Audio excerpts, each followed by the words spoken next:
Pourquoi l'amour ne suffit pas dans un mariage? Dans cette vidéo, on va essayer d'agrandir son sujet pour que je puisse t'aider à savoir et à comprendre pourquoi l'amour ne suffit pas dans un mariage.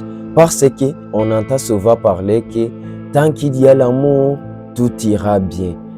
Mais si c'était vrai, il n'y aura pas autant de couples qui s'aiment et qui s'en font quand même du mal jusqu'à arriver au point de se séparer. Aujourd'hui, je vais te parler d'une vérité essentielle dans 3 parties afin de t'expliquer bien son mot essentiel qui est l'amour est nécessaire mais il ne suffit pas. L'amour est nécessaire mais il ne suffit pas. On va commencer sur la première partie, là où on va t'expliquer ce que l'amour fait et ce que l'amour ne fait pas. Parce qu'il y a la différence à ce que l'amour peut faire et à ce que l'amour ne peut pas faire.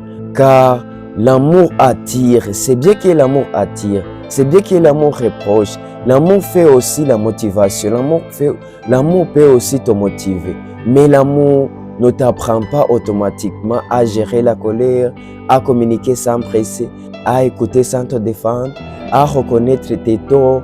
C'est pourquoi il est important de regarder les vidéos comme celle que tu es en train de regarder, à s'abonner sur les chaînes comme la nôtre de Dialogue Sacré. Et je prends son temps même pour te dire de s'abonner si ce n'est pas encore fait. Parce que je sais que dans les vidéos de cette chaîne, il y a beaucoup de choses, il y a beaucoup de compétences qu'on va t'apprendre pour que tu puisses gérer bien ta relation. Car l'amour ne t'apprend pas automatiquement ces compétences que je viens de te parler, parce que ces compétences s'apprennent et un couple peut s'aimer profondément et se détruire par le manque de communication. Et puis, on va aller sur la deuxième partie et la deuxième partie nous dit sur la communication comme pilier du mariage, la communication comme pilier d'une relation, comme pilier de couple. Dans un mariage sain ou bien dans une relation saine, on exprime ses émotions sans accuser. On écoute pour comprendre, pas pour répondre. On parle des besoins, pas des reproches. Parce qu'il y a la différence entre les besoins et les reproches. Parce qu'il y a la différence entre écouter pour comprendre et écouter pour répondre. La communication non violente n'est pas une technique froide comme beaucoup déjà le disaient, mais c'est une posture de respect. Quand on apprend à dire « je me sens » au lieu de dire « tu fais toujours » quand tu dis ces mots ou bien quand tu utilises son mot « je me sens » au lieu de dire « tu fais toujours » au lieu de dire « tu fais toujours », le climat change et va t'aider dans la communication de ta relation, va t'aider dans la communication de ton mariage. On va terminer sur le troisième point qui est ce qui fait durer un mariage. Ce qui fait durer un mariage, c'est la responsabilité émotionnelle.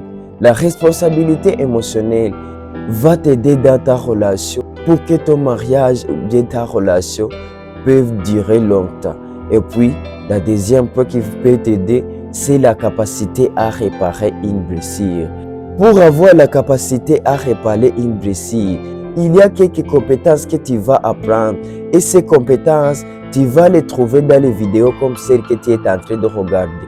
Et puis, le troisième point qui te fait durer le mariage, c'est l'humilité. Le quatrième point, la patience. Parce que, en regardant tous ces 4 points, va t'aider à savoir que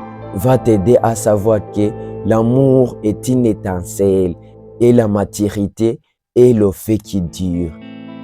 Par conclusion, aimer est facile, mais aimer consciemment demande du courage.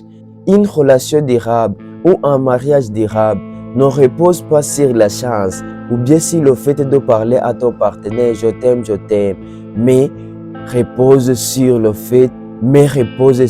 conscience et l'engagement quotidien. Si cette vidéo t'a aidé, n'oubliez pas de s'abonner, de liker cette vidéo et de partager à tes proches pour que les autres, tes potes, parce qu'ils auront besoin toujours de savoir ces mots. N'oubliez pas, chaque mot peut blesser et chaque mot peut guérir. Donc, c'est à toi de choisir ce que tu vas parler et ce que tu vas écouter. Ciao, ciao.